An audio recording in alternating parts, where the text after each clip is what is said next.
Good morning, good morning. Radio reading, radio reading. I love you, honey. I love you. Praise be God, mother. Praise be God, mother.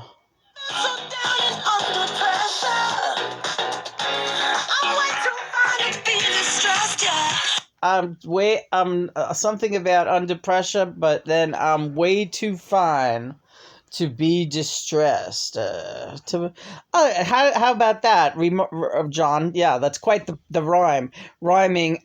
I won't be under pressure. I'm way too fine to be distressed. So she's like rhyming pressure with distressed.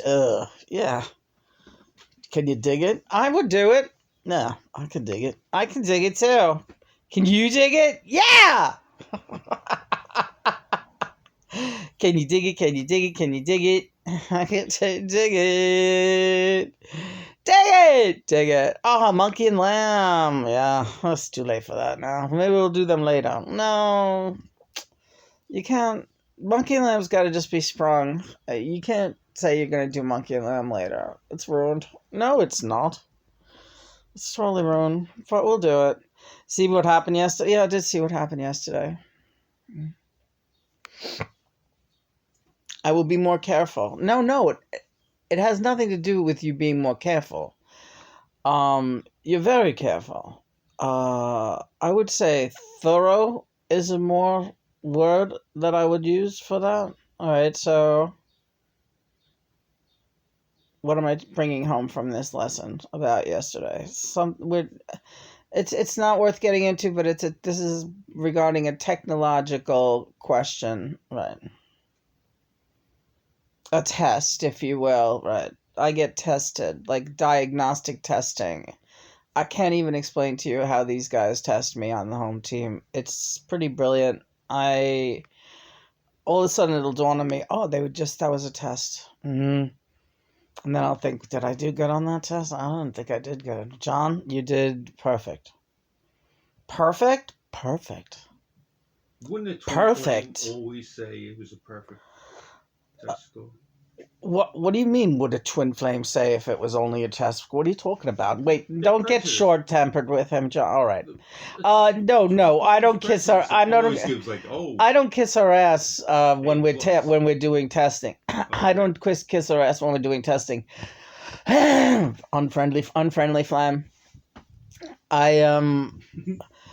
I work with the home team on certain tests, and I have to be part of the test in order to... They're testing both of us. Yeah. I get the score first, and then I find out we did good. There's sometimes I feel like her too, like, oh, I did shite on that, and then it's like, oh, okay, we did good. But mother and father are the ultimate, not me. So if I think she's doing great, I can say so, but I'll also tell her when there was something amiss. And Lena, it was close. Right.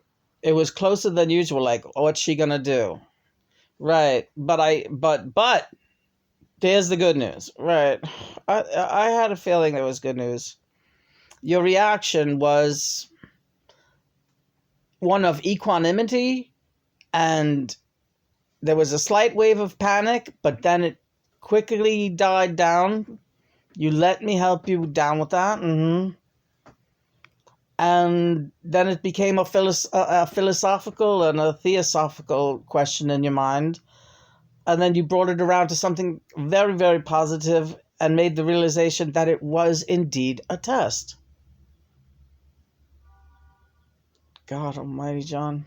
I don't know. My head is spinning when you talk. But the horn just beeped out. The horn just beeped outside, so I take it as a good thing. Yeah. It's a great thing, honey. All right, relax, hon. Christopher, how are you feeling today? I'm feeling all right. I'm just wondering about the horn beeping all the time. The fact that there's so many more people in this neighborhood, and there's so many more cars and so many more horns going off. Is there more truth today than there used to be in the old days? That's a very interesting question, but no, that's not the case. And actually, if you sit back and look at it, given how many cars there really are and the overpopulation in all the neighborhoods around here, there's surprisingly few horns beeping. Yes, that's true. So no, there is not more truth. Right. In fact, there is more deceit. Yes. There's the horn.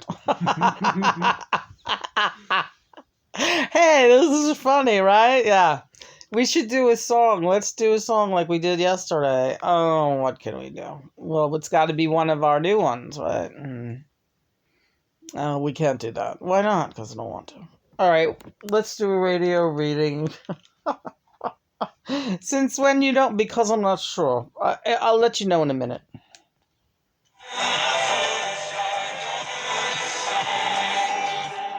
I'm sorry. Some songs I can make sense out of. I can't make sense out of that. That makes more sense to me. Living on a prayer. Is that what this is? Johnny was on the docks, and he's waiting for her. Well, that probably is a song.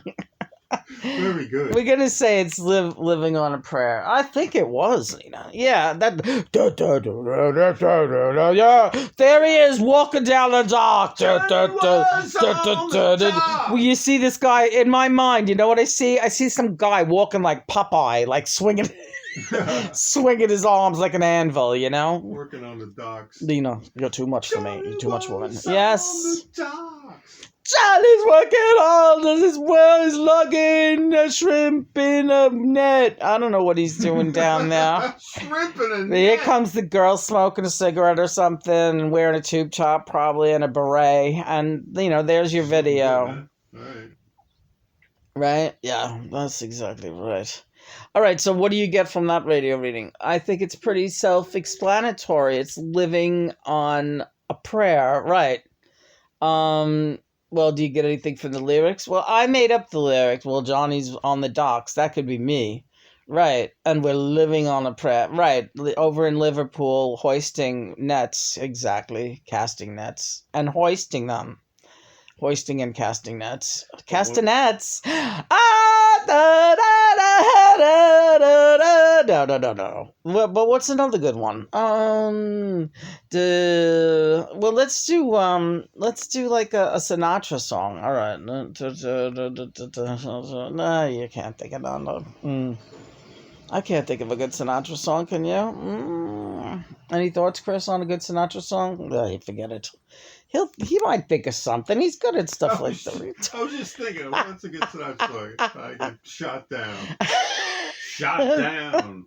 Johnny doesn't like sharing the camera with you. I have news for you. He really doesn't like when you take over the conversation, Chris. Talking about nothing around here. I know, but you notice he gets very irritated. That's not me, so don't get mad at me when he... Yeah, so shut up. All right, come on, John. Don't be like that. Listen, I have to tell you something. So with COVID, right, how do you feel? Oh my God. I have not thought of COVID once. I have not thought of COVID once. What else? Roll up in a big ball. Wait, no. And die. To do so would make me a dunce. Dun, dun, dun. That's stupid. All right. I have not thought of COVID once. Da, da, da. Just once, dance, once, runs, punch, quance, dance, zonce. Nothing rhymes with once. Have you understand that dunce is the only word that rhymes? What about bunce? Like what? Like Bunsen burner. That's Bunsen burner. That is not bunce. Once. A bunce. C cunts.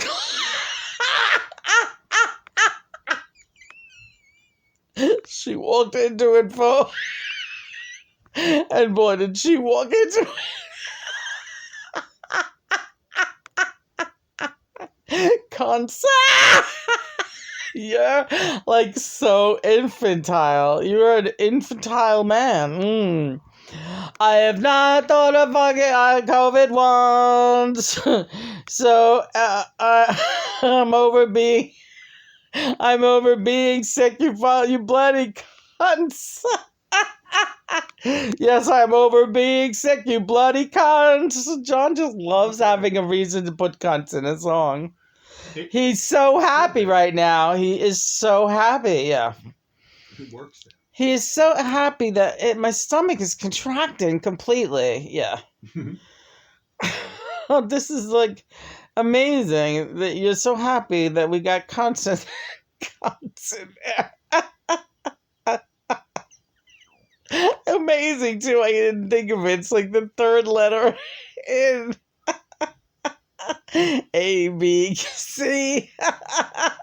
Or we could have done the K too. Cunts works with K also. It does. Another radio reading. All right. What we got? Da, da, da.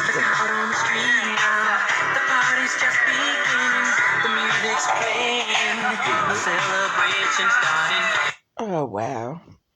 Michael, yeah. That's not you, is it? Put it on again. So come join the fun. This ain't no time to be staying on. Ooh, there's too much going on. Somebody try to sound like Michael.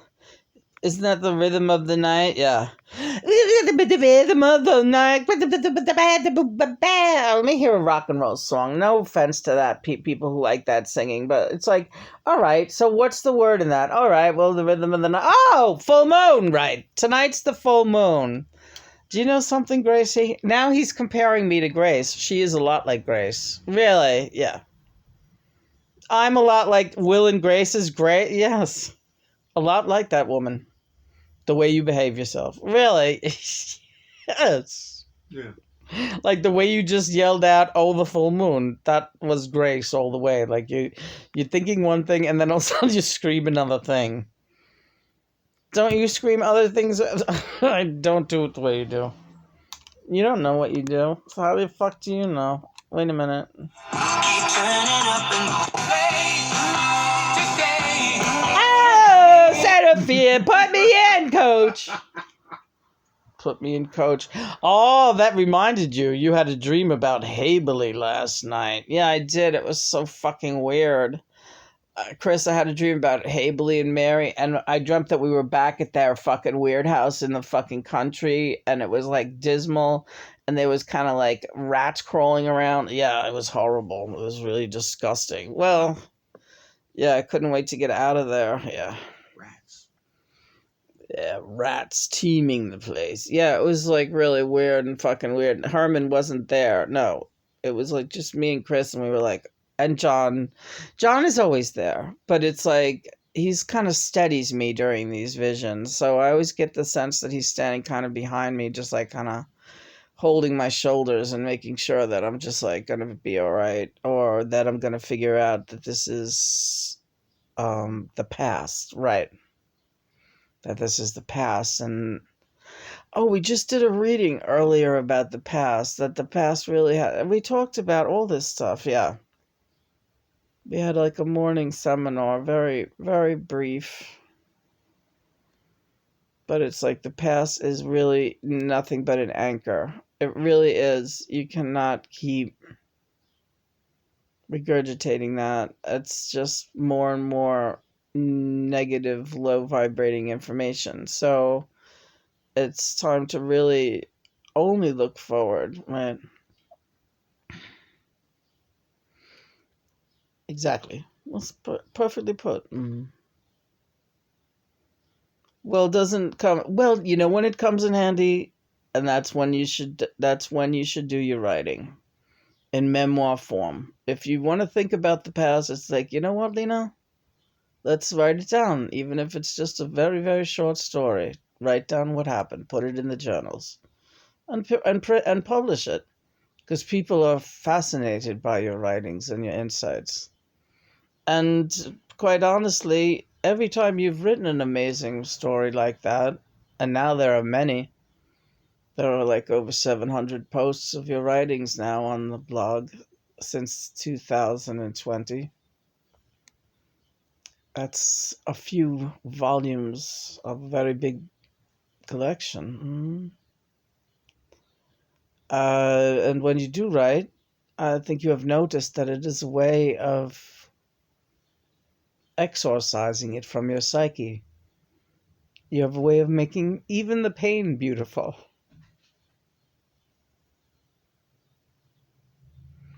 By turning it into something that you're sharing.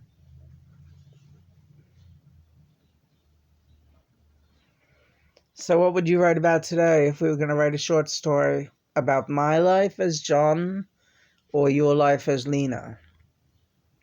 about our life since reconnecting.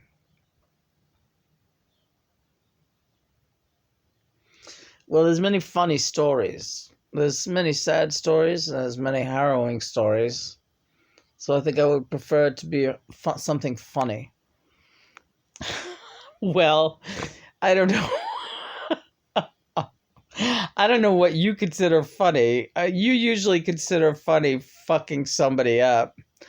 I would love you to do a short story of your last telephone conversation with Weezer. Oh, no.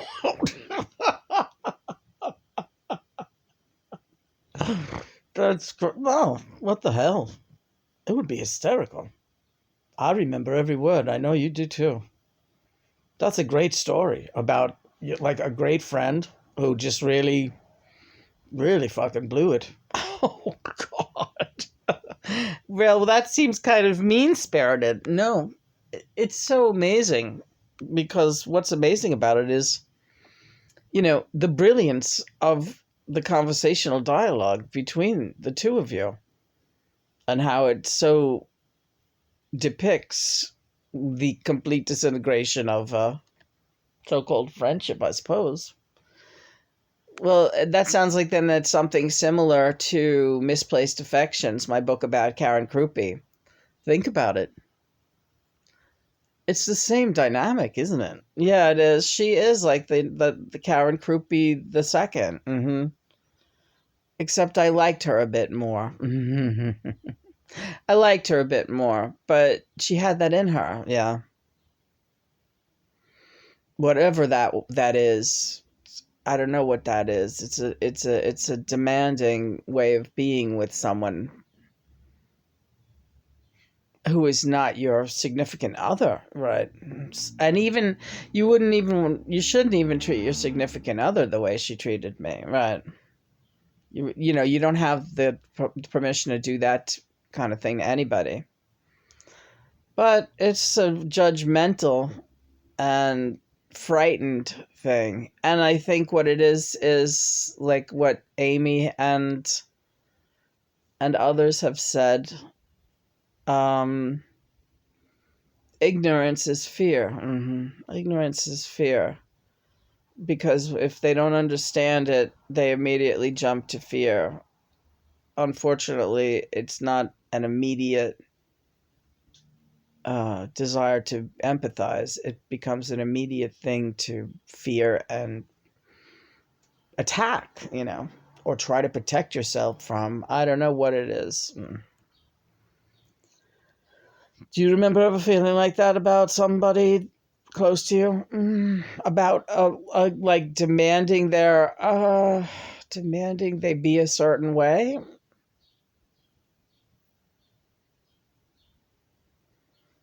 I kind of always understood that you can't change what's happening in other people's lives, and therefore you can't expect them to be any other way than the way that they are.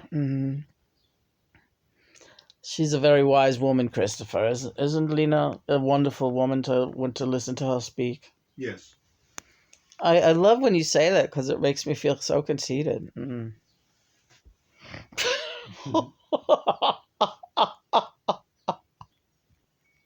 What do you want for breakfast? I know you want sushi, but I'm waiting on a coupon. Oh, she's tough. I've been begging for sushi all weekend, Christopher, and she will not buy it unless they send a coupon, and they're holding out. Yeah. There was a rash of coupons. I bet they try to get people hooked, and then they take the coupons away. Yeah. That's what they do at Grubhub. They're crazy. Yeah, and they know that America is just full of a bunch of big, giant, fat arses. You know what's the craziest thing, John? Yeah, and Chris? On Grubhub, they have reviews. And so I read the restaurant reviews on Grubhub to see which are the best, for their food and cleanliness. That's what I go for. Food, freshness, cleanliness. And I just like reading the reviews. I don't order from all of them. The only thing we ever order is sushi, like once, maybe twice a month. But I still like reading reviews of restaurants. And I'm like wondering why all these places are getting like less than 3 stars as opposed to the 5-star review. Because they look like really kind of cool restaurants. So I start checking these reviews, and most of the complaints are people saying the food did not come fast enough. Yeah. Has nothing to do with the food, nothing to do with anything except the fact that the food did not come fast enough. Shades of Big Fatso that used to live next door yelling at the pizza guy for being late. I mean, can you fucking imagine? That guy was disgusting, and he's on the porch yelling at the pizza guy, "You're not getting the tip. You understand now why I can't tip you. I had to wait an extra 20 minutes. It's like, man, pal, if you wouldn't have got that pizza in your mouth. I mean, this is a disgusting world.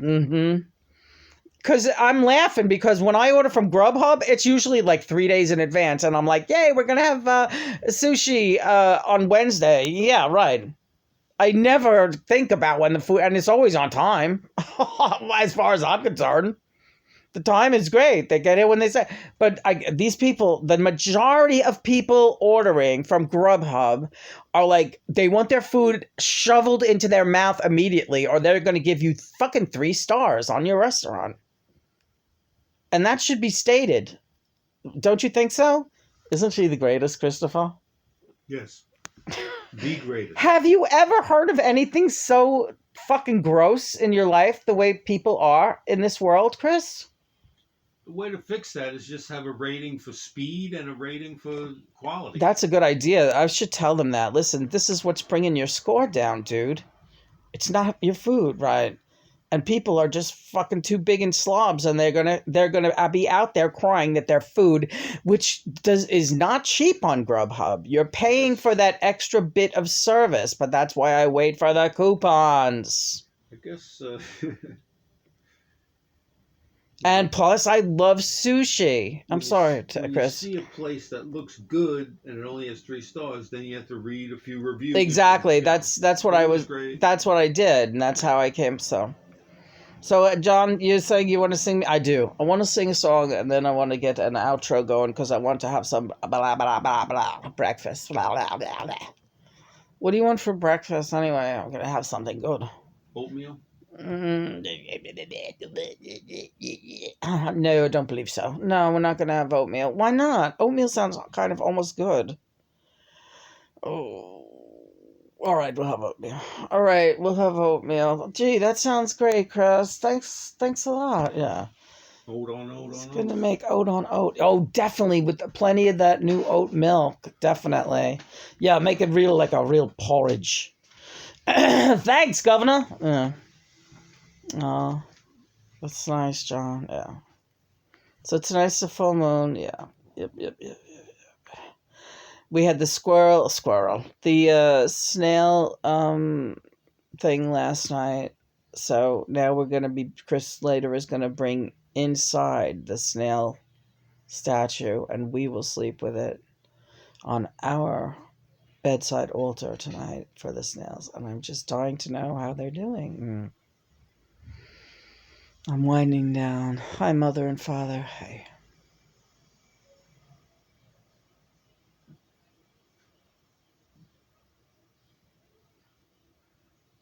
We give thanks.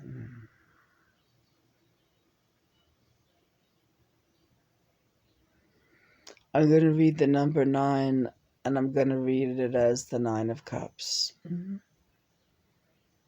Surrounded by love, goodwill. I'm looking forward to a bright new day with my Johnny. I love you so. I love you so. I love you so. The little birdies are chirping outside. I know. You shaved. Surprise.